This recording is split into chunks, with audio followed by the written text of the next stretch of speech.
कल जैसे atomic physics में हमने टू इलेक्ट्रॉन सिस्टम वाला कॉन्सेप्ट किया था। टू इलेक्ट्रॉन सिस्टम, बट उसमें हमने क्या किया था, डिफरेंट, ठीक है, डिफरेंट ऑर्बिट्स में, डिफरेंट शेल में प्रेजेंट था। तो वहां पे जैसे फॉर एग्जांपल हमने कल इस चीज को डिटेल में किया था कि जैसे एक इलेक्ट्रॉन वन एस में पड़ा है, एक वन पी में पड़ा है, ठीक है। तो है तो दो ही electron but different different shell में पड़े हैं। जैसे कल हमने एक शायद ये की थी थ्री डी वाली और फोर एस वाली एग्जांपल, ठीक है, कि दोनों में एक एक पड़ा है। तो इसमें भी दो इलेक्ट्रॉन्स ही हैं बट डिफरेंट शेल में प्रेजेंट है। अब उसके बाद अभी हमने करना है नेक्स्ट, अब हम आज करेंगे कि इलेक्ट्रॉन अगर सेम शेल में प्रेजेंट है, सेम शेल में है, दो इलेक्ट्रॉन्स ही बट सेम शेल में प्रेजेंट है। तो अगर सेम शेल में प्रेजेंट है, मान लो for example one S two है या फिर वन पी टू है, तो है इसमें दो इलेक्ट्रॉन बट दोनों के दोनों एस में ही प्रेजेंट है और इधर दोनों के दोनों पी में ही प्रेजेंट है। तो आज हम ये वाला केस डिस्कस करेंगे, ठीक है। तो इसके लिए सबसे पहले हमने क्या करना है, जैसे अगर मैं वन एस टू की ही एग्जांपल लेके चलूं, ठीक है, हम लोग इसको ऐसा माना करेंगे वन एस दोनों में एक एक इलेक्ट्रॉन प्रेजेंट है। इसको आपने हर एक को ऐसे ब्रेक कर लेना है, ठीक है। अगर मैं वन पी स्क्वेयर लिख रही हूँ तो मैं लिखूंगी वन पी वन और पी में वन, ऐसे लिखा करूंगी मैं इसको, ठीक है। ब्रेक कर लिया, ठीक है, दोनों में एक एक इलेक्ट्रॉन है और दोनों सेम ही शेल में पी में ही प्रेजेंट है, ठीक है। तो अब हम लोग इसका, जैसे मैं फर्स्ट एग्जांपल अगर हम लेके चले, फर्स्ट एग्जांपल में वन एस वन, ठीक है, मतलब वन एस स्क्वेयर की एग्जांपल लेके चल रही हूँ। तो इसके लिए एस हमारा, जब एस होता है इसका मतलब एल की वैल्यू क्या होगी, जीरो होगी, ठीक है। एस के लिए एल की वैल्यू जीरो होती है तो उसको हम मान लेते हैं एल वन। इसमें एक इलेक्ट्रॉन है, इसका मतलब एस वन की वैल्यू भी क्या रहेगी, वन बाई टू रहेगी। ऐसे ही इसके लिए एस है तो इसका मतलब एल टू की वैल्यू हो जाएगी जीरो। एस में एक इलेक्ट्रॉन प्रेजेंट है, एस की वैल्यू हो जाएगी टू, ठीक है। तो फर्स्ट के लिए एल वन एस वन और सेकंड के लिए एल टू एस टू हमने ले लिए हैं, ठीक है। अब उसके बाद नेक्स्ट हमारे पास कॉन्सेप्ट क्या आता है, नेक्स्ट चीज हमारे पास आती है, हमने अब टोटल फाइंड करना है, ठीक है। टोटल फाइंड करना है तो टोटल एल फाइंड करेंगे, वो होगा L one minus L two L one plus L two. तो एल की वैल्यू अगर आप देखोगे दोनों तरफ जीरो है, तो zero minus zero two zero plus zero, तो एल की वैल्यू हमारे पास आ जाएगी जीरो। ऐसे ही एस की वैल्यू फाइंड करनी है तो ऐसा हमारा S one minus S two to S one plus S two तक जाएगा। तो यहाँ से one by two minus one by two, two, one by two plus one by two ये रहेगा।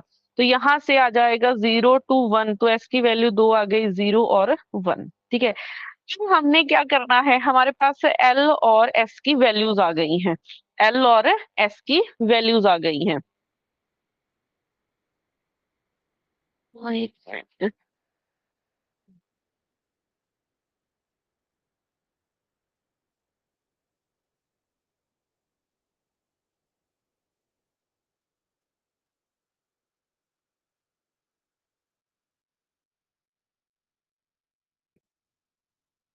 यहाँ पे अब हमारे पास एल और एस की वैल्यू आ गई है, ठीक है। वन एस टू के केस में एल की वैल्यू आ गई है जीरो और एस की वैल्यू जीरो और वन आ गई है। अगर ये सेम शेल में, जैसे हमने डिफरेंट शेल वाला किया है लास्ट लेक्चर में, तो डिफरेंट शेल वाले में क्या होता है, उसमें हमारे पास लाइक हम लोग सारे कॉम्बिनेशन लेते हैं, ठीक है। एल जीरो है तो एक एस की वैल्यू जीरो वाला कॉम्बिनेशन बन जाएगा, एक एल जीरो है तो एस की वैल्यू वन वाला कॉम्बिनेशन बन जाएगा। ये डिफरेंट शेल के लिए होता है। बट जब हम लोग जब हम लोग सेम शेल की बात करते हैं, सेम शेल में हमने क्या करना है, मेथड सीख लो। जब भी इलेक्ट्रॉन सेम शेल में प्रेजेंट है, two electron in a same shell, then हमने क्या करना है, हमने यहाँ पे सिर्फ इवन का इवन के साथ लेना है और ऑड का ऑड के साथ लेना है, ठीक है। मतलब कि अपने माइंड में रखना कि हमने इवन इवन या फिर ऑड ऑड वाले कॉम्बिनेशन लेने हैं, इवन ऑड वाला कॉम्बिनेशन नहीं लेना है, ठीक है। मतलब कहने का मतलब क्या है कि अगर एल इवन है तो एस भी आपका इवन होना चाहिए, अगर एल आपका ऑड है तो एस भी आपका ऑड होना चाहिए, ये ही कॉम्बिनेशन लेने हैं आपने, ठीक है। तो अगर आप देखोगे इधर जीरो एक इवन नंबर है, ऐसे ही एस जीरो एक इवन नंबर है, तो एल जीरो हमने L0 हमारा एक इवन नंबर हो गया, ये भी इवन है और ये भी इवन है, तो दोनों ही अगर इवन है तो हमने ये वाला कॉम्बिनेशन लेना है। अगर आप इधर देखोगे ये इवन है और ये ऑड है, तो इवन ऑड हमने कॉम्बिनेशन नहीं लेना, तो सिर्फ सेम शेल के लिए यही कॉम्बिनेशन आपके पास बचेगा। तो इसके लिए अगर आप जे की वैल्यू निकालोगे, जे क्या होता है, L-S2, L+S तक जाएगा, तो यहाँ से अब हमारे पास बन जाएगा 0 - 0 to 0 + 0, तो यहाँ से बन जाएगी वैल्यू 0। ठीक है, यहाँ से वैल्यू बन जाएगी 0। तो हमारे पास L0 है, S0 और J की वैल्यू आ गई है 0। L0 है मतलब S है। ठीक है, तो यहाँ से अगर हमने टर्म सिंबल लेना है, टर्म सिंबल हमने क्या लिखा था, टर्म सिंबल हमारे पास होता है 2s + 1 LJ, तो यहाँ से हम लोग लिख लेंगे 1 बच जाएगा क्योंकि s की वैल्यू 0 है, S0। तो ये आपके पास एक सिंगल टर्म सिंबल निकल आएगा। ठीक है, ऐसे ही अभी हम लोग और एग्जांपल्स करते हैं। जैसे मान लो 1p2 है, मतलब p में 2 इलेक्ट्रॉन्स पड़े हुए हैं, तो 2 इलेक्ट्रॉन सिस्टम वाला केस है, बट इन सेम शेल। तो यहाँ पे इसको मैं ऐसे लिखूंगी 1p1, 1p मतलब p में एक है, इधर p में एक है। p होता है, इसका मतलब l की वैल्यू आपकी 1 रहेगी, इधर भी p है तो l की वैल्यू 1, तो 1 मान लेते हैं, इसको 2।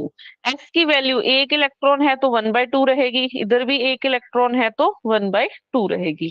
अब हम टोटल L निकाल लेते हैं, तो L1 से L2 टू L1 + L2 ये जाएगा। तो अब यहाँ से आपके पास बन जाएगा, यहाँ से 1 - 1 to 1 + 1, तो यहाँ से L की वैल्यू बन जाएगी 0 to 2, तो यहाँ से 0, 1 और 2 दो वैल्यूज मतलब 3 वैल्यूज बन गई हैं हमारी L की।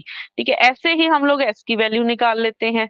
S की वैल्यू हमारे पास क्या बनेगी, S1 - S2 to S1 + S2 ये वैल्यूज आएंगी, तो वैल्यू सब्स्टिट्यूट कर दो, 1/2 - 1/2 टू 1/2 + 1/2, तो यहाँ से S की वैल्यू आ गई है 0 to 1, तो दो वैल्यूज आ गई हैं, एक 0 और एक 1। ठीक है, हमारे पास दो वैल्यूज आ गई हैं, एक 0 और एक 1। तो हमारे पास क्या निकल के आया है, L0, 1 और 2 है, और S0 एंड 1 ये वैल्यूज निकल के आई हैं।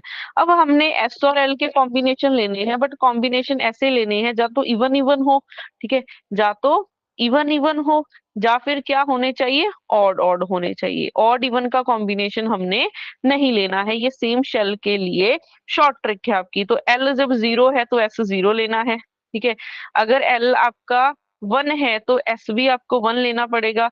और क्या बन सकता है, L2 है तो S0, क्योंकि ये भी इवन है ये भी इवन है, तो सिर्फ यही कॉम्बिनेशन बन सकते हैं और कोई भी कॉम्बिनेशन पॉसिबल नहीं है। ठीक है, और कोई भी कॉम्बिनेशन पॉसिबल नहीं है, तो ये 3 कॉम्बिनेशन आपके बनेंगे। अब इसी को लेके फर्स्ट कॉम्बिनेशन L0 है S0 है, इवन इवन का कॉम्बिनेशन है, यहाँ से J आ जाएगा 0, तो L0 है तो S बनेगा 1s0, एक फर्स्ट टर्म सिंबल आपका बन जाएगा ये। सेकंड, L आपका 1 है S1 है, तो इसके लिए J की वैल्यू फाइंड करोगे, L - S2 L + S, तो यहाँ से आपके पास बन जाएगा 1 - 1 to 1 + 1, तो ये बन जाएगा 0 to 2, मतलब J की वैल्यू 0, 1, 2 ये वैल्यूज आ जाएंगी।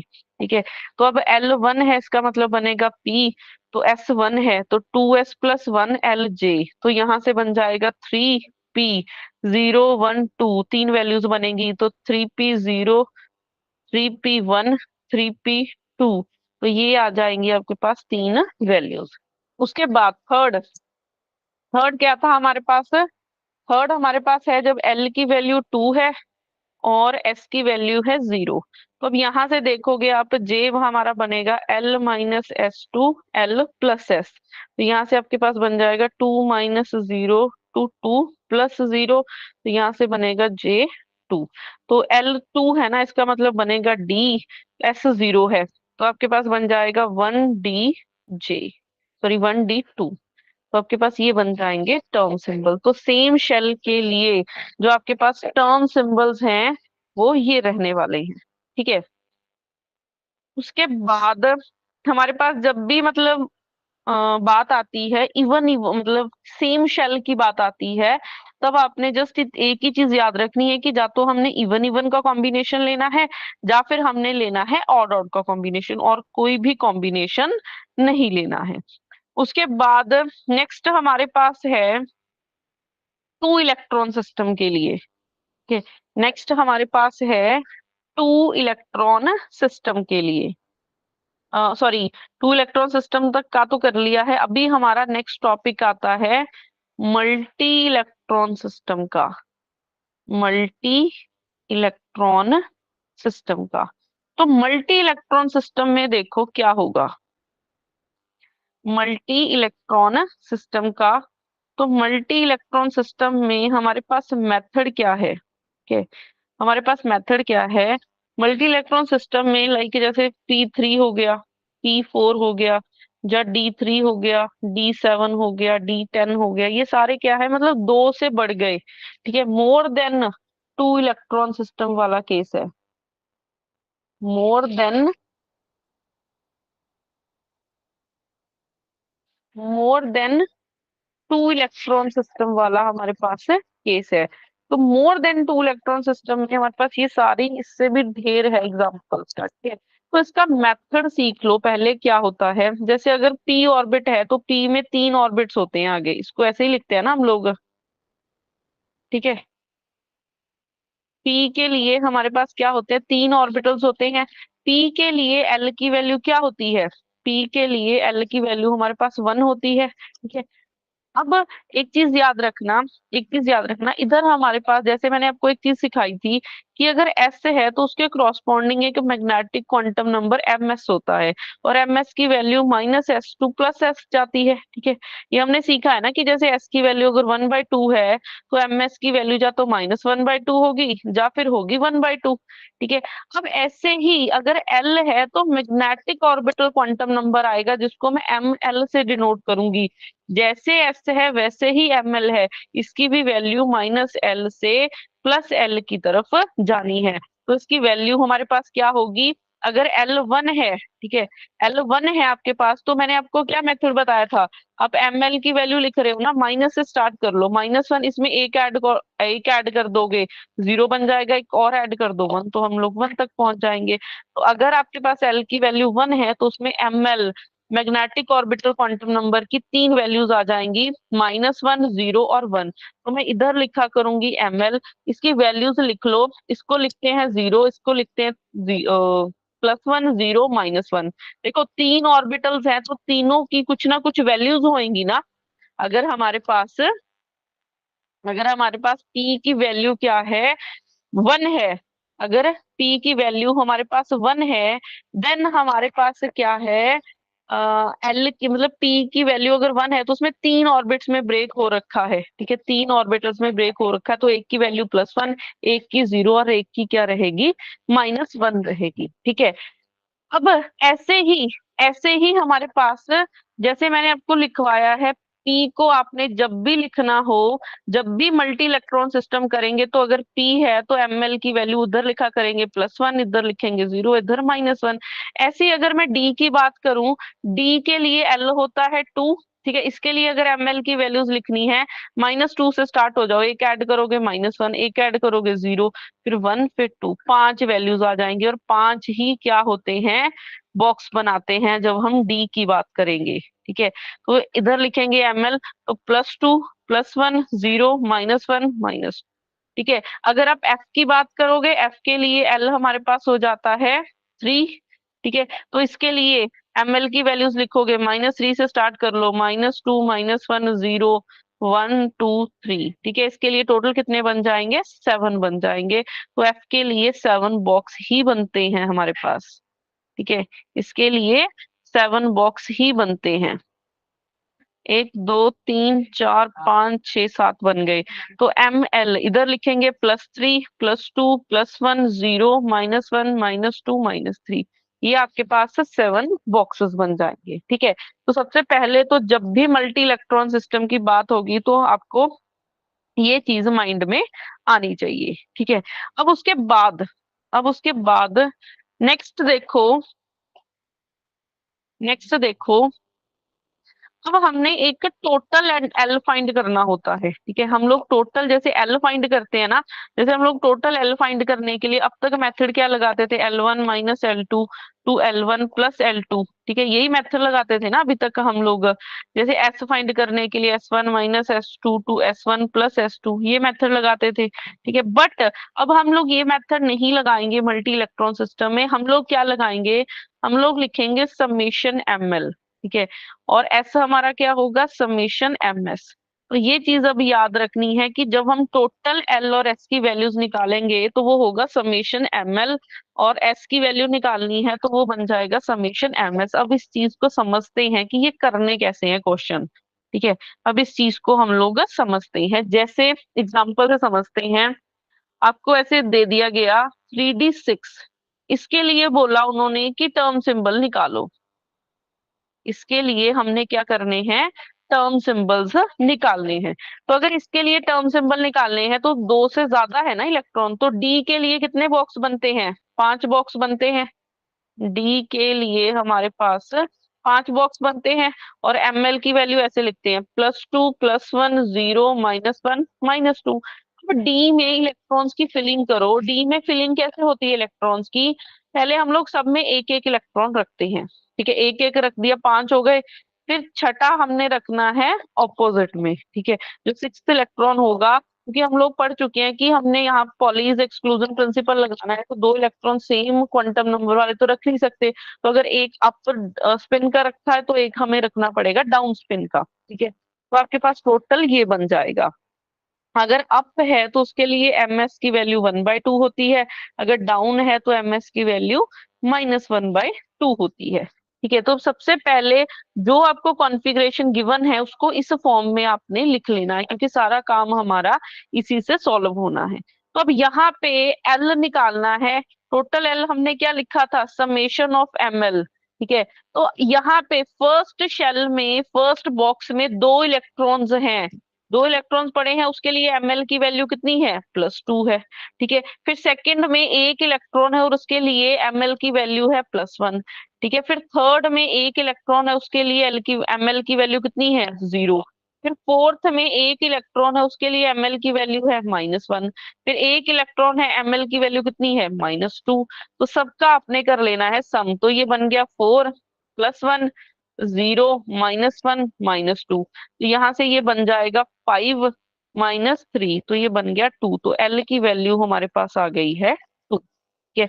एल की वैल्यू हमारे पास कितनी आ गई है, 2 आ गई है। अब ऐसे ही हमने एस निकालना है।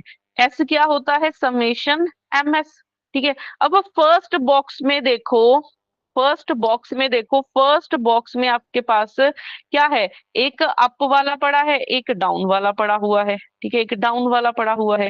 फिर थर्ड में क्या है, 1/2, सॉरी सेकंड में 1/2 एक अप पड़ा है, थर्ड में भी अप वाला पड़ा है, फोर्थ में भी अप और उसमें भी अप। तो यहाँ से देखो, एक चीज याद रखना, अब शॉर्ट ट्रिक है, अगर किसी में एक अप पड़ा है कि डाउन पड़ा है, तो एक के लिए 1/2 है, दूसरे के लिए -1/2, तो उसके लिए एस क्या बने वाला है, 0। तो अगर ऐसे दोनों कंप्लीट है ना, एक में अप पड़ा है एक में डाउन, तो उसके लिए आप डायरेक्टली S0 लिख सकते हो। और बाकी सारे क्या है, अप वाले पड़े हुए हैं, तो 4 × 1/2, तो कितना आ जाएगा आपके पास, 2 आ जाएगा। तो एस की वैल्यू भी यहाँ से कितनी आ जाएगी, 2 आ जाएगी, ठीक है। एस की वैल्यू भी यहाँ से क्या आ जाएगी, 2 आ जाएगी। तो हमारे पास 3D6 के लिए मल्टी इलेक्ट्रॉन सिस्टम है ये, मल्टी इलेक्ट्रॉन सिस्टम। तो मल्टी इलेक्ट्रॉन सिस्टम के लिए एल की वैल्यू आ गई है 2, एस की वैल्यू आ गई है 2, जे हमारे पास होता है L -S2 L +S। तो यहाँ से आपके पास निकल आएगा 2 -2 2 2 +2, ठीक है। तो जे की वैल्यू आ गई है 0 to 4, यहाँ से 0 1 2 3 4 ये वैल्यूज आ गई हैं। अगर L2 है, इसका मतलब D होगा, ठीक है। तो हमारे पास टर्म सिंबल होता है 2s+1 LJ। तो 2 × S की वैल्यू 2 हो गई, +1 D, J की वैल्यू 0 1 2 3 4 तक जाएगी। तो ये बन गया है 4, 5D0, 5D1, 5D2, 5D3, ठीक है, 5D4, ये आपकी सारी वैल्यूज हो जाएंगी। ठीक है, ये आपकी सारी वैल्यूज हो जाएंगी। तो ये आपके टर्म सिंबल हो गए मल्टी इलेक्ट्रॉन सिस्टम के लिए। ठीक है, अब उसके बाद नेक्स्ट और एग्जांपल करते हैं।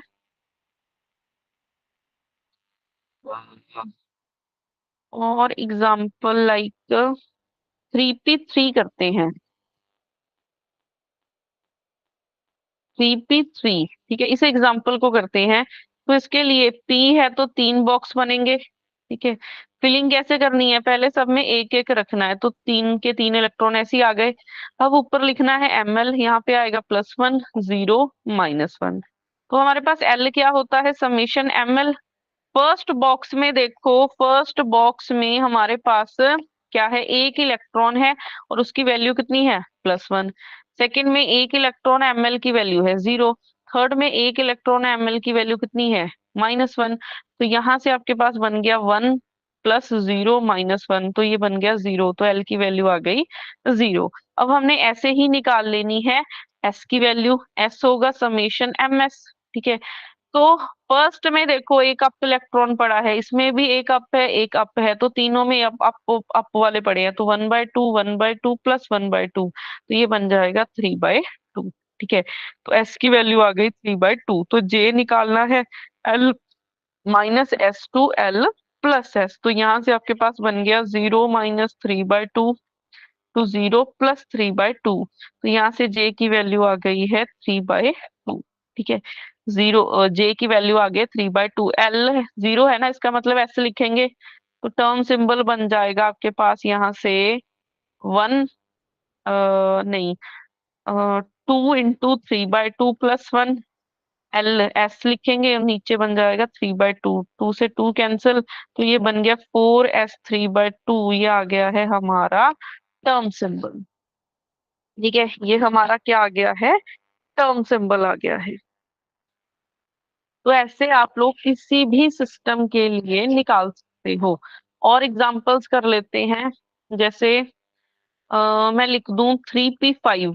ठीक है, 3p5 की एग्जांपल करें, तो p का मतलब 3 बॉक्स बनाने हैं आपको। ठीक है, और फिलिंग कैसे करनी है, पहले एक एक रख देंगे, फिर चौथा यहाँ पे, पांचवा यहाँ पे, 5 ही थे, 5 हमने फिल कर दिए। फिर हमने लिखा ml की वैल्यू +1 0 -1। फिर l होता है समेशन ml। तो यहाँ से फर्स्ट में 2 इलेक्ट्रॉन है और उसकी वैल्यू कितनी है, +1। सेकंड में 2 इलेक्ट्रॉन है, वैल्यू कितनी है ml की, 0। थर्ड में एक इलेक्ट्रॉन है, ml की वैल्यू कितनी है, -1। तो यहाँ से बन गया आपके पास 2 + 0 -1, तो 1 आ जाएगी, l की वैल्यू आ जाएगी 1। और ऐसे ही आपने s निकालना है, वो समेशन ms। अब आप यहाँ से देखो एक अप एक डाउन, तो इसके लिए हो जाएगा 0। इसको मैं रेड से कर देती हूँ। देखो फर्स्ट बॉक्स में देखो, एक अप है एक डाउन है, तो एस की वैल्यू 0। इधर से भी आपके पास एक अप है डाउन है, तो 0 आएगा। लास्ट में बचा एक सिंगल इलेक्ट्रॉन, तो उसकी स्पिन हो जाएगी 1/2। अब जे निकालना है, जे क्या होता है, l -s to l + s। ठीक है, l -s to l + s। तो यहाँ से आपके पास 1 - 1/2, 1 + 1/2, तो यहाँ से बन जाएगा 1/2 to 3/2। तो j की वैल्यू आ गई 1/2 एंड 3/2। ठीक है, तो अब L1 है ना, इसका मतलब इसके लिए होगा P। तो 2s + 1 LJ, तो यहाँ से बन जाएगा 2 × 1/2 + 1 LP हो जाएगा। J की वैल्यू एक 1/2 है, एक 3/2 है। ठीक है, तो अब यहाँ से हमारे पास क्या निकल के आएगा, यहाँ से हमारे पास निकल के आ जाएगा, 2 से हो गया 2 कैंसिल, 2p 1/2, 2p 3/2। ये आ जाएगा आपका मल्टी इलेक्ट्रॉन सिस्टम के लिए। होपली आपको अभी समझ आ गया होगा कि हमने चाहे सिंगल इलेक्ट्रॉन हो, 2 इलेक्ट्रॉन वाला हो, ठीक है, और 2 इलेक्ट्रॉन में चाहे वो डिफरेंट शेल में है सेम शेल में है, अगर मल्टी इलेक्ट्रॉन वाला आता तब भी आप कैपेबल हैं इसको करने के लिए। अब नेक्स्ट चीज इसी में एक आ जाता है, मतलब क्वेश्चन आ जाता है कि बताओ किस लेवल की एनर्जी ज्यादा होगी, कौन सा ग्राउंड स्टेट का टर्म सिंबल होगा। तो अगर आपने देखना हो कि ग्राउंड स्टेट का, कि किस लेवल की एनर्जी ज्यादा है, किस टर्म सिंबल की एनर्जी ज्यादा है, किसकी कम है, तो उसको चेक करने का हमारे पास मेथड होता है। ठीक है, मेथड टू चेक। ठीक है, टू चेक कौन सा ग्राउंड स्टेट लेवल है, कि कौन सा हमारा ग्राउंड स्टेट का लेवल होगा। तो उसके लिए हमारे पास मेथड है, वो मेथड लिख लो। इंपॉर्टेंट पॉइंट्स हैं ये, बहुत इंपॉर्टेंट पॉइंट्स हैं, इनके बेस पे पेपर में क्वेश्चन देखने को मिलेगा। पहले मैं पॉइंट्स लिखवा देती हूँ कि क्या क्या होंगे। ठीक है, तो सबसे पहले जब भी आपको टर्म सिंबल गिवन होंगे, आपको तीन चार गिवन है, तो आपने क्या चेक करना है कि किसकी एनर्जी ज्यादा है, किसकी कम है, यही फाइंड करना है ना हमने। तो उसके लिए सबसे पहले आप देखा करो एस को। तो जितनी हाईएस्ट होगी एस की वैल्यू, जितनी एस की वैल्यू हाईएस्ट होगी, उतनी लोएस्ट एनर्जी होगी, कि उतनी लोएस्ट एनर्जी होने वाली है। फॉर एग्जाम्पल, मैंने तीन चार, मैं इधर टर्म सिंबल लिख देती हूँ, जैसे 1s, ऐसे लिखती हूँ, एक मिनट, मैं कुछ टर्म सिंबल लिख रही हूँ। लाइक मैं 1s0 लिख दूं, 2s1 लिख दूं। ठीक है, या फिर हम लोग क्या करते हैं, 1 1p0 लिख देती हूँ, 1p2 लिख देती हूँ। ठीक है, ये चार टर्म सिंबल हैं आपके पास, ये फोर टर्म सिंबल्स आपको हैं। ठीक है, आपसे क्वेश्चन पूछा गया कि बताओ कौन सी ग्राउंड स्टेट की एनर्जी होगी। ठीक है, कि बताओ कौन सी ग्राउंड स्टेट की एनर्जी होगी, तो आप कैसे चेक करोगे? सबसे पहले इन चारों के चारों टर्म सिंबल में से आप अपनी एस की वैल्यू देखोगे। सब बिल्कुल फर्स्ट में एस की वैल्यू कितनी है? ठीक है, सबसे पहले इसमें एस की वैल्यू आपकी कितनी है, मतलब यही देख लो ना, 2s+1 की वैल्यू। आप 2s+1 की ही वैल्यू देख लो, तो 2s+1 की वैल्यू इसके लिए आ रही है 1, इसके लिए 2, इसके लिए 1, इसके लिए 1। तो यहाँ पे जितनी s की वैल्यू हाईएस्ट है, उतनी लोएस्ट एनर्जी होगी। तो इसकी आपके पास क्या हो जाएगी? लोएस्ट एनर्जी हो जाएगी। इसकी आपके पास क्या हो जाएगी? लोएस्ट एनर्जी हो जाएगी। तो फर्स्ट स्टेप आपका ये है। ठीक है, कि सबसे पहले आपने देखना है एस को, कि जितनी एस की वैल्यू ज्यादा होगी, उतनी आपके पास क्या हो जाएगी? एनर्जी लोएस्ट होगी। तो ये हमारा ग्राउंड स्टेट का सिंबल है। ठीक है, ये हमारा ग्राउंड स्टेट का टर्म सिंबल है। अब मान लो आपके पास ऐसा आ जाए, जैसे मैं ऐसा लिख देती, 1s0, 2s1, 2p1। ठीक है, 1p2 ऐसा लिख देती मैं। तो अब इस केस में क्या है, 1p2 लिख लेते हैं, चाहे ऐसे ही रखते हैं इसको। अब आप इस केस में देखो, इस केस में क्या है, ये सेकंड एग्जांपल है आपकी। सेकंड एग्जांपल में क्या है, तो हमने देखना है कि कौन सा ग्राउंड स्टेट का सिंबल होगा। तो जितनी एस की वैल्यू ज्यादा होगी, उतना ही आपके पास क्या होगा, हाई, उसकी लोएस्ट एनर्जी बनेगी। तो एक आ रही है 1 1 वैल्यू, एक आपके पास आ रही है 2 2, तो 1 वाला तो कम होगा ना 2 से। तो दो वैल्यूज आ रही हैं जिसमें आपके पास एस की वैल्यू हाईएस्ट है। ठीक है, जिसमें एस की वैल्यू क्या है, हाईएस्ट है। अब दोनों की सेम है, दोनों की 2s+1 की वैल्यू क्या है, सेम है। दोनों की अगर 2s+1 की वैल्यू सेम है, तो हमारे पास से क्या रहने वाला है, मैं दोनों में से कैसे डिसाइड करूंगी? मैंने पहला पॉइंट ये लिखा है कि जितनी एस की वैल्यू ज्यादा है, उतनी लोएस्ट एनर्जी है।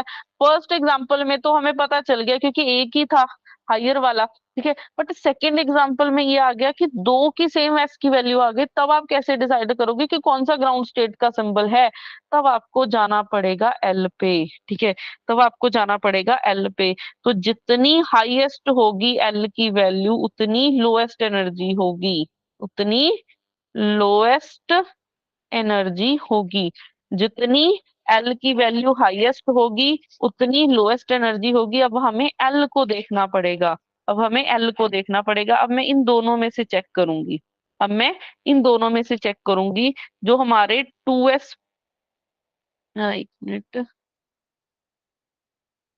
मैं इसमें से चेक करूंगी 2s1 और 2p1। ठीक है, अब इसमें से चेक करेंगे, तो अगर आप इसमें से देखोगे, इसके लिए एल की वैल्यू आ रही है 0, इसके लिए एल की वैल्यू आ रही है 1।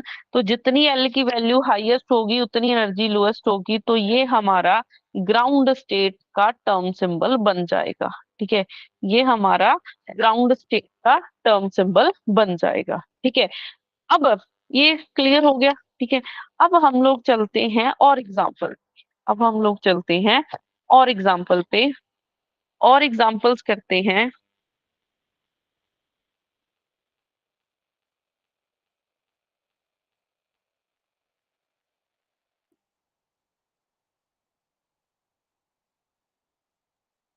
तो मैं कुछ ऐसी एग्जाम्पल्स लिखती हूँ, लाइक 1s0, 2s0। ठीक है,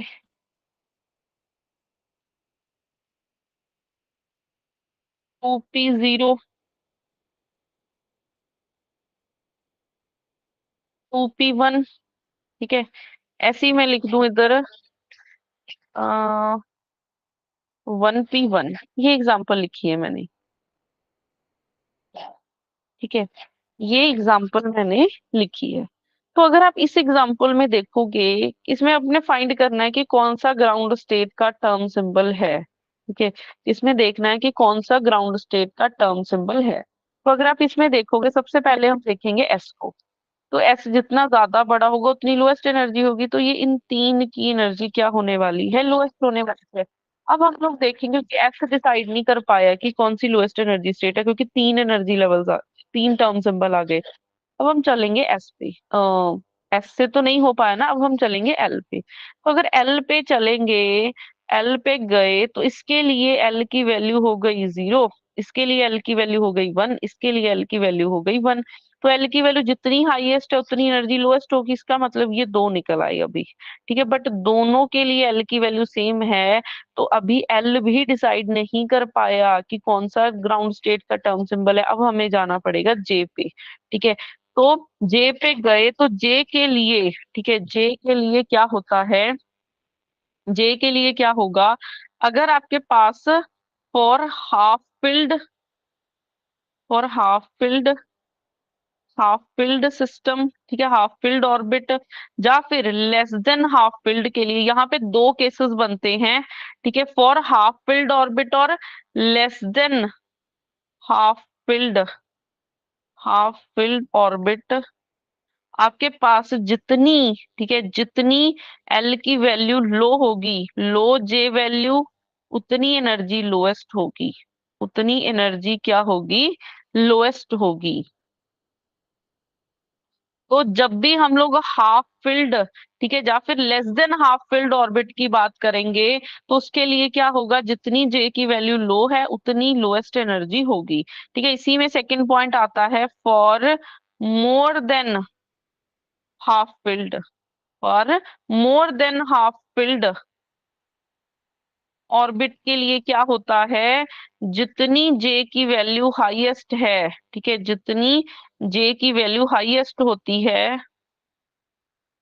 for highest, highest J value, जितनी जे की वैल्यू हाईएस्ट होगी उतनी एनर्जी क्या होगी, लोएस्ट होगी। ठीक है, अब इस चीज को समझते हैं। तो मैंने पॉइंट्स क्या लिखे हैं कि अगर कोई हाफ फिल्ड है ऑर्बिट है या फिर less than half field orbit है, तो उसके लिए जितनी जे की वैल्यू लो है उतनी लोएस्ट एनर्जी होगी। सेकेंड पॉइंट क्या लिखा है, फॉर अगर मोर देन हाफ फिल्ड ऑर्बिट्स है, तो उसके लिए जितनी जे की वैल्यू हाईएस्ट है उतनी लोएस्ट एनर्जी होगी। ठीक है, तो अब हम लोग इस चीज को समझते हैं।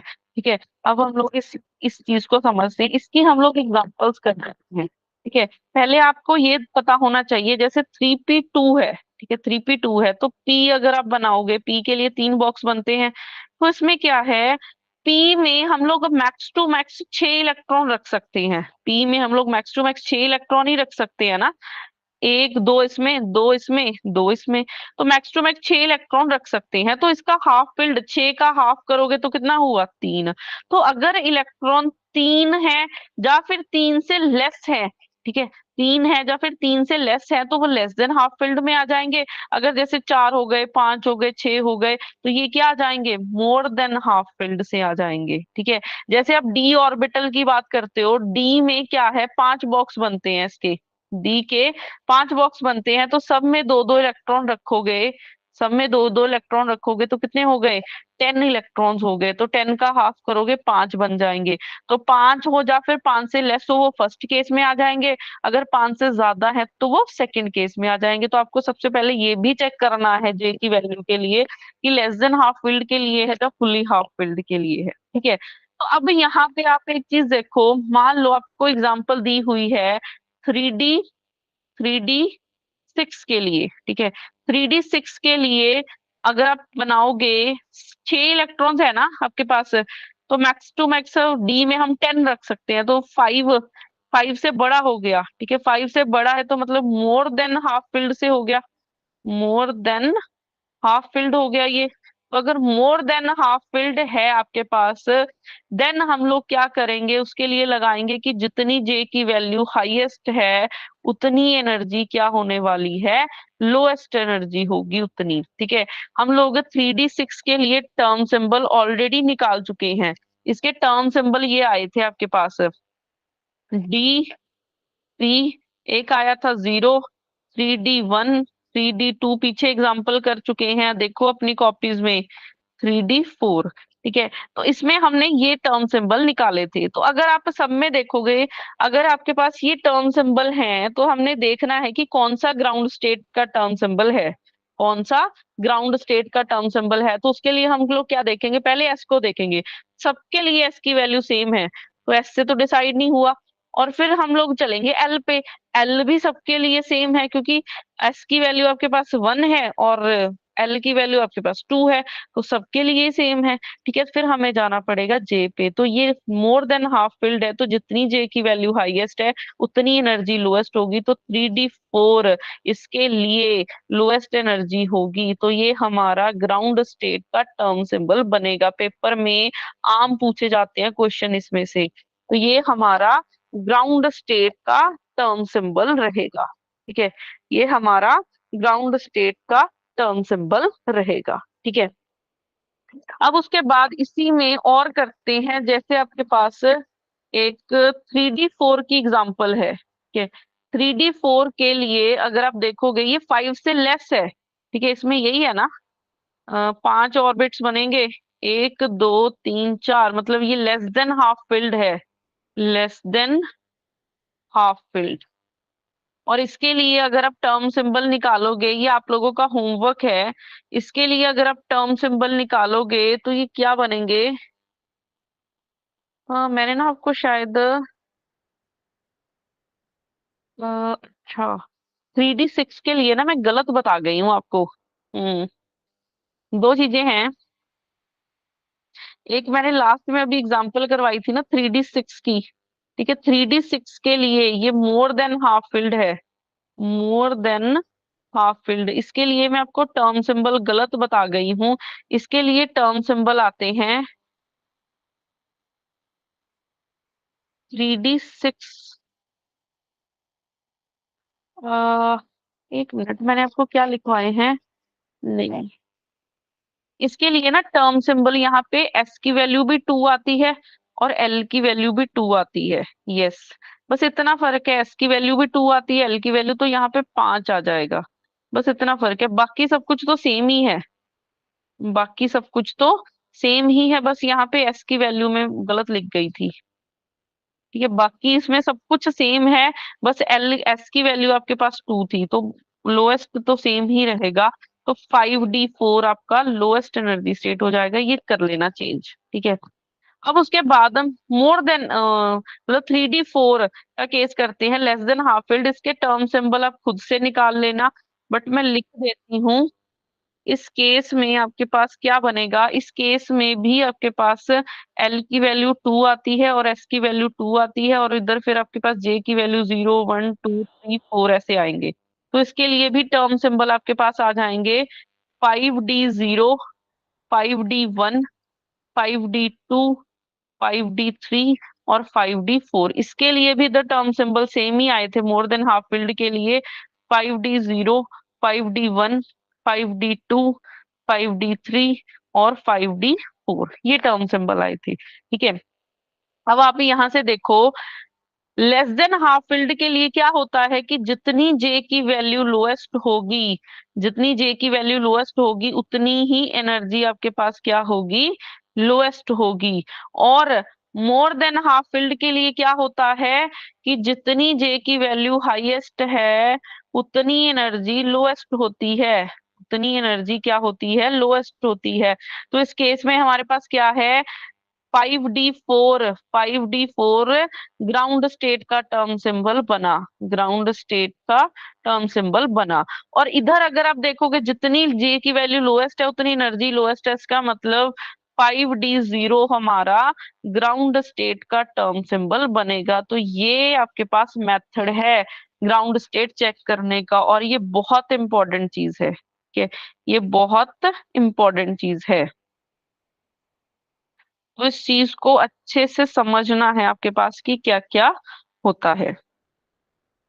जैसे आपके पास और एग्जांपल करते हैं, जैसे आपको, मैं अभी टर्म सिंबल नहीं निकालूंगी, टर्म सिंबल हम लोग ऑलरेडी कर चुके हैं, ठीक है। 3d5 है, थ्री सॉरी 3p5 है, तो ये मोर देन हाफ फिल्ड वाला केस है, मोर देन हाफ फिल्ड वाला केस है।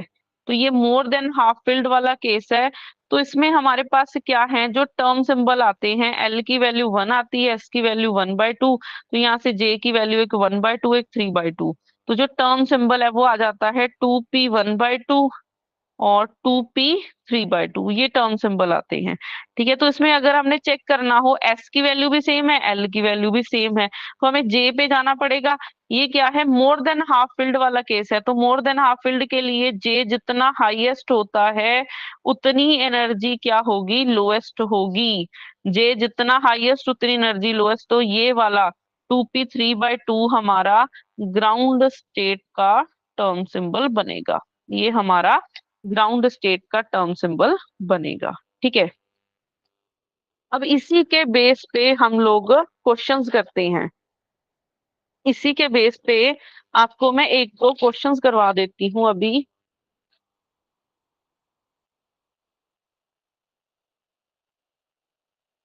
जैसे क्वेश्चन है, which of the following, which of the following term symbol of the NP square atomic configuration, atomic configuration आपको दे रखे हैं 1s0, 3p0, 3p1, 3p2 and 1d2, which is the ground state, which is the ground state term, ठीक है। Options दे रखे हैं, 3p0 होगा, B option दे रखा है 1s0, सी ऑप्शन दे रखा है 3p2, डी दे रखा है 3p1।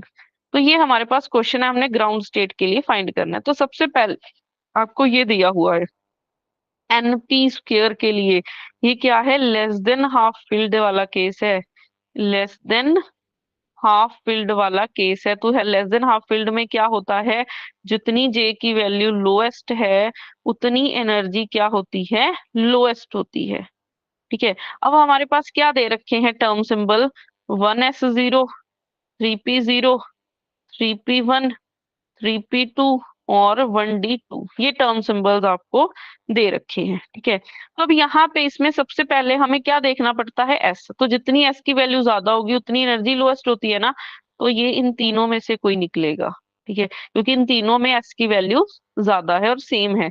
फिर हम लोग पी पे एल पे देखते हैं, तो तीनों के लिए, इसके लिए भी एल की वैल्यू 1 है, इसके लिए भी एल की वैल्यू 1 है, इसके लिए भी, तो तीनों की एल की वैल्यू सेम है, तो मुझे जे पे जाना पड़ेगा। तो जे जितनी लोएस्ट है उतनी एनर्जी लोएस्ट होगी, इसका मतलब 3p0 हमारी ग्राउंड स्टेट का टर्म सिंबल बनेगा। तो ऑप्शन नंबर ए हमारा क्या हो जाएगा, करेक्ट हो जाएगा, ठीक है। ऑप्शन नंबर ए हमारा क्या हो जाएगा, करेक्ट हो जाएगा,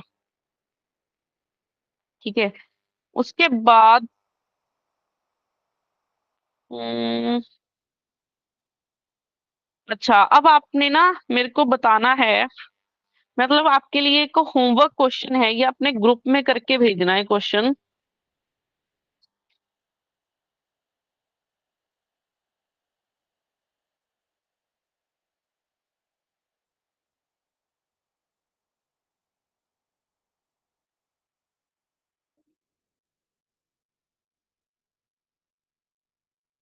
आप लोगों के लिए दो एग्जांपल्स हैं जो आप मेरे को करके भेजोगे। How much how much does the total angular momentum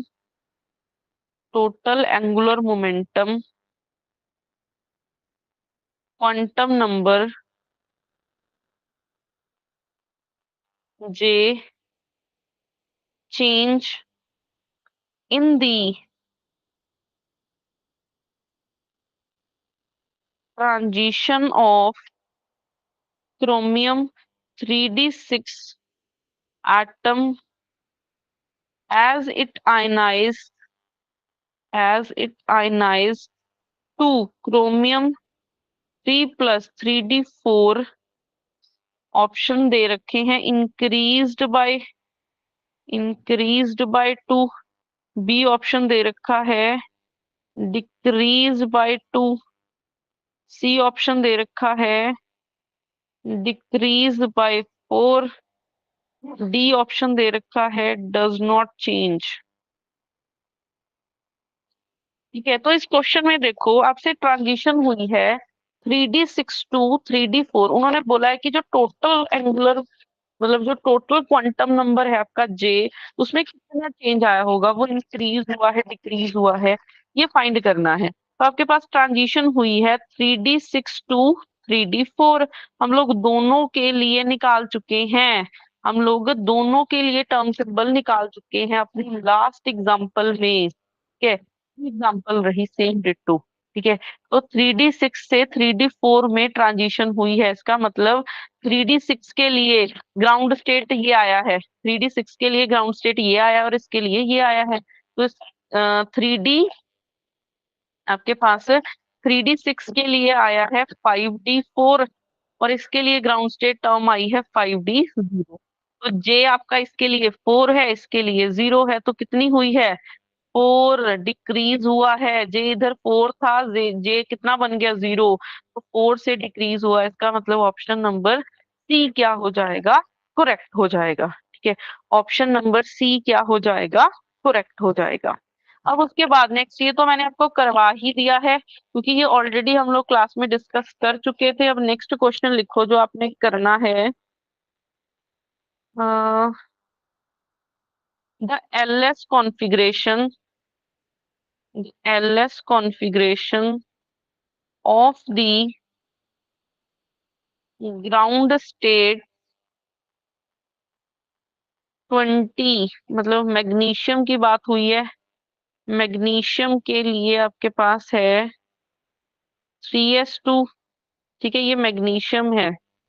फिर आपके पास 13 एल्यूमिनियम दे रखा है, इसकी कॉन्फ़िगरेशन आपको दे रखी है 3p1। फिर उसके बाद है 17 एल्यूमिनियम।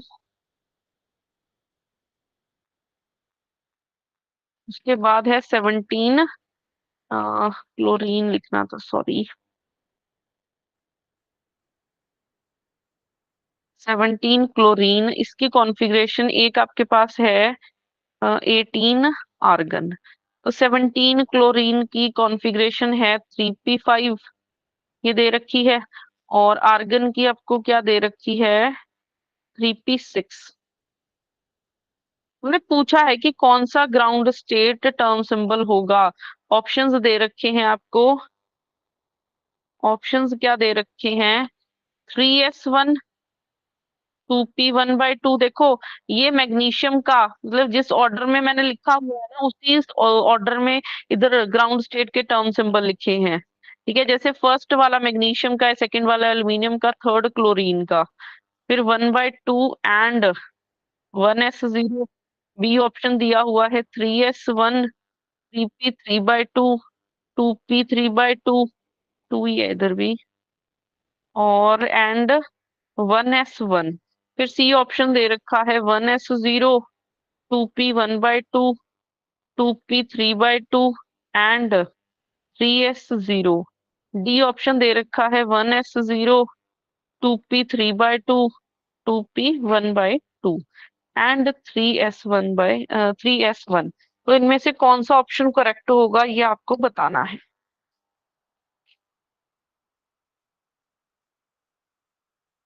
तो इनमें से कौन सा ऑप्शन करेक्ट होगा ये आपको बताना है।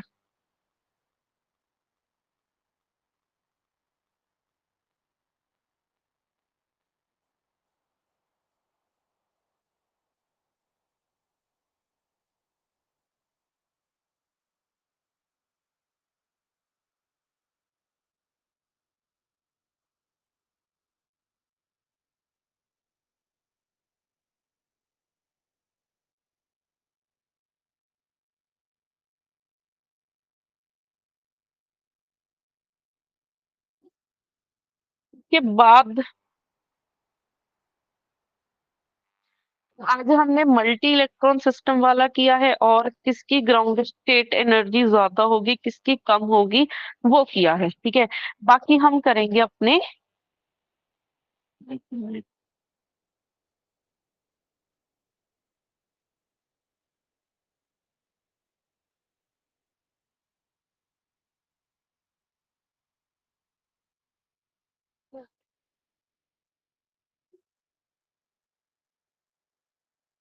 उसके बाद देखो हमने एक दो तरह की लाइक कपलिंग की है। एक हमने किया हुआ है एलएस कपलिंग और एक हमने पढ़ा हुआ है जेजे कपलिंग। ठीक है, दो तरह की कपलिंग हमने पढ़ी हुई है। एक एलएस कपलिंग पढ़ी हुई है, एक जेजे कपलिंग। तो एलएस कपलिंग हम लोग करते आ रहे हैं जिसमें हम लोग क्या करते हैं एल निकाल लेते हैं टोटल, जैसे L1 - L2 to L1 + L2, ठीक है, ऐसे निकालते हैं। और फिर जो एस है वो ऐसे निकाल लेते हैं S1 - S2, S1 + S2। फिर हम लोग जो टोटल जे फाइंड करते हैं वो एल और एस की वैल्यू से निकालते हैं, इसको बोलते हैं एलएस कपलिंग। कि जो टोटल जे है वो आप एल और एस से निकाल रहे हो, इसलिए इसका नाम क्या है एलएस कपलिंग, ठीक है। जेजे कपलिंग में क्या होता है, जेजे कपलिंग में हम लोग क्या करते हैं J1 निकालते हैं, जैसे L1 - S1 to L1 + S2। फिर उसके बाद S1 आएगा, ठीक है। उसके बाद फिर J2 क्या बनेगा, L2 - S2 to L2 + S2। तो हम लोग जो टोटल J है वो J1 J2 से निकालते हैं। ये क्या है J1 J2 से निकाल रहे हैं, J से निकाल रहे हैं। तो ये हमारी क्या बनेगी JJ कपलिंग बनेगी। ये हमारी क्या है JJ कपलिंग है, ठीक है। अब इसमें आपको कुछ चीजों के बारे में पता होना चाहिए, वो मैं आपको लिखवा देती हूँ। कि जैसे एलएस कपलिंग में क्या होता है, ठीक है। एलएस कपलिंग आप लोग अप्लाई कहाँ पे करते हो, ठीक है। जो एलएस कपलिंग है वो लाइटर एलिमेंट्स के लिए अप्लाई होती है। ये लाइटर एलिमेंट्स के लिए ही आप अप्लाई कर सकते हो, क्योंकि एलएस कपलिंग में क्या होता है जो स्पिन स्पिन इंटरेक्शन होती है या फिर ऑर्बिट ऑर्बिट ऑर्बिट इंटरेक्शन है वो स्ट्रोंगर होती है as compare to spin orbit interaction. देखो आप इसमें हम लोग टोटल एल निकाल रहे हैं, टोटल एल क्या बना है L1 L2 से। टोटल एल कहाँ से बना है L1 L2 से बना है। टोटल एल और टोटल एस निकाल रहे हैं, इसका मतलब मैं L1 L2 या फिर S1 S2 एल से निकाल रही हूँ। तो एलएस कपलिंग में क्या होता है जो ऑर्बिट ऑर्बिट के जो ऑर्बिट ऑर्बिट इंटरेक्शन है या फिर अगर आप बोल सकते हो स्पिन स्पिन जो इंटरेक्शन है वो क्या होती है स्ट्रोंगर होती है, is stronger than the spin orbit interaction, spin orbit interaction. तो ये चीज इंपॉर्टेंट है कि एलएस कपलिंग में ऑर्बिट ऑर्बिट और स्पिन स्पिन इंटरेक्शन स्ट्रोंगर होती है as compare to spin orbit interaction, ठीक है। और जो जेजे कपलिंग है पहली चीज तो ये हैवी एलिमेंट्स के लिए हम लोग लगाते हैं। ये हम लोग हैवी एलिमेंट्स के लिए लगाते हैं और इसमें क्या होता है जो स्पिन स्पिन इंटरेक्शन है, स्पिन स्पिन इंटरेक्शन है नहीं, इसमें स्पिन ऑर्बिट इंटरेक्शन डोमिनेट करती है, क्योंकि जो टोटल है, टोटल आप देखो हम लोग जे से निकाल रहे हैं, टोटल जे है ना, वो कहाँ से बना है, एल और एस से बना हुआ है। इसका मतलब J2 भी एल और एस से बना हुआ है, तो इसका मतलब यहाँ पे स्पिन ऑर्बिट इंटरेक्शन डोमिनेट करती है। यहाँ पे स्पिन ऑर्बिट इंटरेक्शन क्या करेगी, डोमिनेट करती है। ठीक है, dominate over over spin spin and orbit orbit interaction, orbit orbit interaction. ठीक है, तो ये दो पॉइंट्स हैं जो आपको पता होने चाहिए, ये इंपॉर्टेंट है। ठीक है, ये हमारे दोनों के दोनों पॉइंट्स क्या हैं, इंपॉर्टेंट है।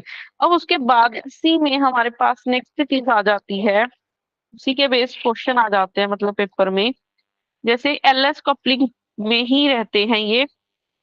जैसे जे हमारे पास टोटल होता है L+1, मैक्सिमम वैल्यू की बात करती हूँ मैं। मैक्सिमम वैल्यू जे की क्या होती है, L+S होती है। ठीक है, अगर आपने वेक्टर फॉर्म में लिखना हो तो मैं इसको ऐसे भी लिख सकती हूँ। ठीक है, जैसे एल एक नंबर है, एल क्या है, orbit angular momentum quantum number है ये, क्वांटम नंबर। और ऐसे ही क्या है, ऐसे है हमारे पास स्पिन, और स्पिन एंगुलर क्वांटम नंबर। फिर जो जे है वो इन दोनों का सम होता है, जो जे क्या है, इन दोनों का सम है। पेपर में क्या है, क्वेश्चन आ जाता है, जैसे आपको पूछ लिया जाए कि एल और एस में एंगल बताओ, find find angle between L and S. ठीक है, तो अगर आपने एल और एस के बीच में एंगल फाइंड करना है तो एल एंड एस आपके राइट साइड पे प्रेजेंट होने चाहिए। एल और एस आपके राइट साइड पे प्रेजेंट होने चाहिए, मतलब यहाँ पे प्रेजेंट होने चाहिए। तो हमने क्या कर देना है, जस्ट स्क्वेयरिंग कर देनी है। हमने क्या कर देना है, जस्ट स्क्वेयरिंग कर देनी है। जैसे हम लोग इसको ऐसे लिखेंगे, जे का स्क्वेयर करेंगे, L+S का स्क्वेयर करेंगे। ठीक है, तो स्क्वेयरिंग अगर आप ओपन करोगे, L का स्क्वेयर प्लस S का स्क्वेयर, फिर 2 टाइम्स L.S आएगा, 2 टाइम्स L.S आएगा। तो यहाँ पे डॉट प्रोडक्ट अगर हम लोग हटाते हैं, डॉट प्रोडक्ट अगर हम लोग हटाते हैं तो क्या लिखेंगे, डॉट प्रोडक्ट अगर हम हटाएंगे तो क्या लिखेंगे, L.S साथ में कॉस ऑफ थीटा L.S आ जाएगा। थीटा क्या है, L और S का ओ है, एंगल है। ठीक है, थीटा हमारे पास क्या है, एल और एस में एंगल है। अब मैंने ये चीज यहाँ से ऐसे कैसे लिखी है, जे हमने लिखा है L vector plus S vector, यही लिखा है। तो अगर जे डॉट जे करेंगे, इसको जे स्क्वेयर लिख सकते हैं। तो यहाँ पे L vector S vector, L vector plus S vector, तो प्रोडक्ट करो, एल वेक्टर डॉट प्रोडक्ट करनी है दोनों की, plus S vector dot S vector plus 2 times L dot S आ जाएगा। एल डॉट एल को मैं एल स्क्र फिर S square plus 2 times L dot S में से लिख सकती हूँ। ठीक है, तो अब हमने थीटा निकालना है, तो अगर थीटा निकालना है तो ये आ जाएगा जे, ये टर्म्स को दोनों को इधर ले आओ, is equal to 2 LS cos of theta LS। तो कॉस ऑफ थीटा LS की वैल्यू बन जाएगी J² - L² - S²/2 LS। ठीक है, अब यहाँ पे थीटा तो निकल गया आपका। ठीक है, थीटा तो आपका निकल गया है। अगर आपने एल और एस में एंगल फाइंड करना था तो मैंने ये मेथड बताया। अगर आपको पेपर में पूछ लिया जाए कि निकालो एंगल बिटवीन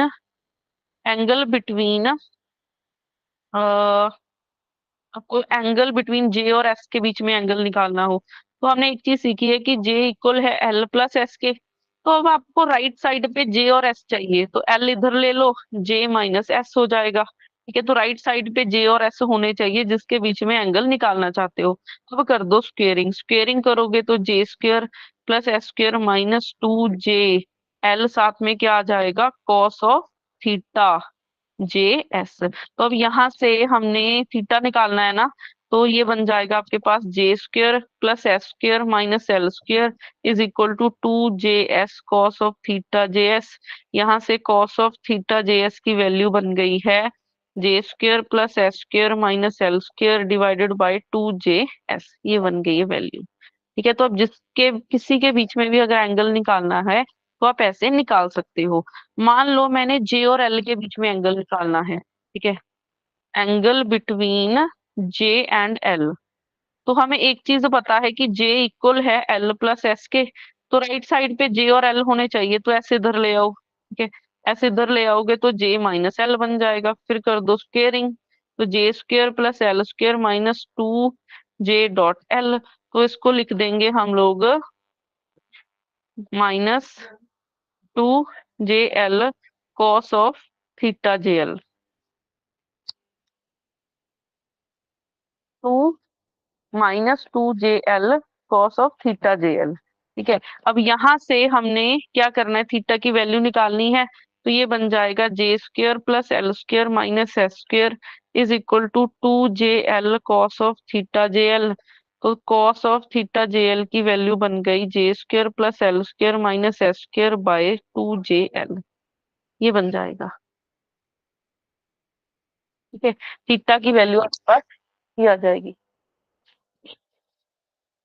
वो देखो, ठीक है, तो अगर आपने पेपर में कभी ऐसे एंगल निकालना हो तो आप निकाल सकते हो। अब नेक्स्ट चीज देखो यहाँ पे, जैसे जे स्क्वेयर आया है ना, जे स्क्वेयर को हम लोग जे मतलब ऐसे लिख सकते हैं। अब ये नई चीज है जो मैंने अभी तक आपको क्लास में नहीं करवाई है, कि जे स्क्वेयर को आप लिख सकते हो J J plus one into H cut square, ठीक है। ऐसे ही एस है, एस स्क्वेयर को मैं क्या लिख सकती हूँ, S S plus one H cut square, तो स्मॉल लिख लो, ठीक है। ऐसे ही अगर एल स्क्वेयर है तो मैं इसको लिख सकती हूँ L L plus one H cut square. तो जो हमने एंगल निकाला है, जैसे थीटा हमने एल और जे के एस एल एस के बीच में निकाला है, तो उसकी वैल्यू क्या आई थी, J square minus L square minus S square divided by two L S. तो मैं वैल्यू सब्स्टिट्यूट कर सकती हूँ, J J plus one H cut square minus L L plus one H cut square minus S S plus one H cut square divided by two, L निकालना है ना तो root आ जाएगा, root L L plus one H cut, तो यहाँ से बन गया L L plus one H cut, और इधर आपके पास बन जाएगा S S plus one, root आ जाएगा फिर एच कट, ऊपर से एच कट से एच कट कैंसिल हो जाएगा, तो जे जे प्लस वन लिख सकते हो, L L plus one minus S S plus one divided by बन जाएगा, नीचे है two root L L plus one S S plus one, ठीक है, ऐसे बन जाएगा। तो आप ऐसे किसी की भी वैल्यू सब्स्टिट्यूट कर सकते हैं, आप किसी की भी वैल्यू ऐसे सब्स्टिट्यूट कर सकते हो। अब इसी की देखो हम लोग एग्जांपल करते हैं, अब ये वैल्यूज कैसे सब्स्टिट्यूट करनी है ये भी आपको पता होना चाहिए।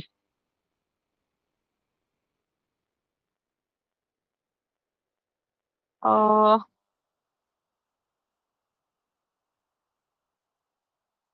हम्म, देखो, अब यहाँ पे हम लोग एक क्वेश्चन करते हैं जहां से आपको पता चल जाएगा कि टर्म्स है क्या, ठीक है। यहाँ पे ये टर्म्स है क्या, एक तरफ मैंने जे लिखा, एक तरफ जे जे प्लस वन, ये जो स्मॉल वाली टर्म्स है ना, इधर वाली जो ये पड़ी है, ये क्वांटम नंबर्स हैं, इधर ये सारे क्या है, एंगुलर मोमेंटम है, ठीक है, ये हमारे क्वांटम नंबर्स हैं, इधर आपके एंगुलर मोमेंटम है, और क्वांटम नंबर्स की हमें वैल्यूज पता है किसके लिए क्या होती हैं। अब हम लोग एक क्वेश्चन करते हैं, वहां से आपको ये क्लियर कट समझ में आ जाएगा। जैसे क्वेश्चन है, if an atom if an atom is in the is in the 3p3 state, the angle between its orbital and spin angular momentum spin angular momentum vectors L and S is, options दे रखे हैं, cos inverse 1/√3, B option दे रखा है cos inverse 2/√3, C option दे रखा है cos inverse 1/2, D option दे रखा है cos इनवर्स √3/2, ठीक है। अब हमने देखो 3p3 स्टेट के लिए 3p फ्री स्टेट के लिए हमने क्या फाइंड करने हैं, एंगल फाइंड करना है, ठीक है, एल और एस के बीच में। तो जो एंगल है वो अभी हमने अभी निकाला है, जो कॉस थीटा एल एस है, वो क्या आया था, J J plus one minus L L plus one minus S S plus one divided by root L L plus one, root में एस एस प्लस वन और साथ में टू भी था एक फैक्टर, यही निकला था। अब हमें जे एल और एस की वैल्यूज निकालनी है, वो हम लोग ऑलरेडी निकाल चुके हैं, वो हम लोग ऑलरेडी निकालते हैं, तो ऑलरेडी निकालते हैं तो इस स्टेट में देखो, इसको कंपेयर करो, two S plus one L J, तो एल इधर पी है, तो पी के लिए एल की वैल्यू कितनी होती है, वन, जे हमारा कितना है, थ्री, तो two S plus one equals to three है, तो यहाँ से आपके पास बन जाएगा एस की वैल्यू वन। तो आपको तीनों की वैल्यूज पता चल गई, तीनों की वैल्यूज यहाँ पे रख दो। जे की वैल्यू है थ्री, तो three into three plus one minus one into one plus one, S की value one plus one divided by root में one one plus one, one one plus one, तो यहाँ से आपके पास क्या आ जाएगा, ये हो गए कैंसल आउट, ये बन गया 12 बाय रूट टू, तो ये आपके पास बन गया है टू, फोर ये कट के आ जाएगा थ्री, तो कॉस थीटा एल एस की वैल्यू आ गई है थ्री। शायद मैंने ना कुछ गलत कर दिया है, नहीं ठीक है, थ्री आ गई है वैल्यू। तो आपके पास कॉस थीटा की वैल्यू देखो आ गई है थ्री, इसका मतलब थीटा एल की वैल्यू आ गई है कॉस इनवर्स थ्री। ऐसे आप किसी का भी एंगल निकाल सकते हो, ठीक है, ऐसे आप किसी का भी एंगल निकाल सकते हो। आप लोगों के लिए होमवर्क है, आपने थ्री डी थ्री के लिए थीटा एल एस निकालना है, ठीक है, ये आप लोग मेरे को करके होमवर्क भेजोगे। बाकी हम सारी चीजें अपने नेक्स्ट लेक्चर में डिस्कस करेंगे, ये आप लोगों का होमवर्क है, बाकी करते हैं नेक्स्ट क्लास में।